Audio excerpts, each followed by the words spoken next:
If you think that you get married and then you can have sex, you won't struggle with pornography, that's wrong. If you have a pornography addiction now, it will follow you into marriage, and that is not fair to your future bride.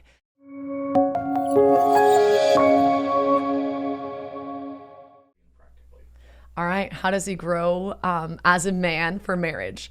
I think kind of what I was saying earlier, where you need to strive in holiness and be the best man you can. Do you have sins and attachments that you should not have? Are you looking at pornography?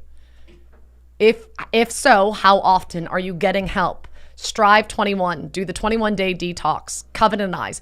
Do you have accountability software and filtering software on all your devices? Do they shut down at a certain time? Do you not bring smartphones into your bedroom? Like, do you have all these things in place? And fill in the blank, whatever the other sins are. But that's one that I feel like a lot of young men are like, oh, no, I'm still in a spot where I can discern marriage. No, you can't.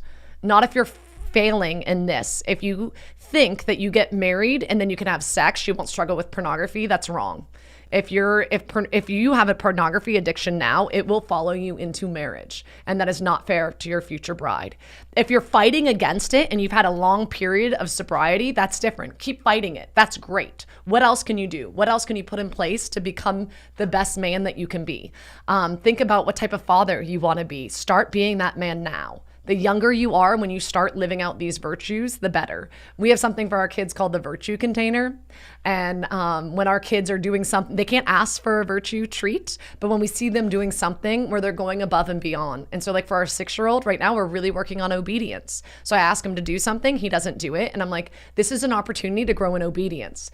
And then he'll do something. I'm like, Mom, do you notice I did that right away? I was being obedient. Or one of our girls got a bump on the head, and the other daughter, the younger sister, said, I'll help you clean out your room. I'll help you organize that. And I looked at her and I'm like, great job. Generosity.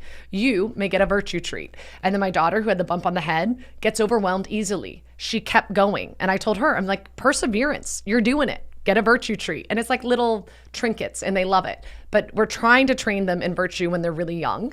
So it's easier to live out virtues as an adult. Yeah, like our vices get magnified in marriage. So Yeah. if we're angry or if we're Yes. jealous or if we're... All your vices get magnified in marriage. It's like you have a mirror right here. And if you think you struggle with anger, but you can normally keep your cool, well, just wait until you're living with someone 24/7 and then you have little people around you.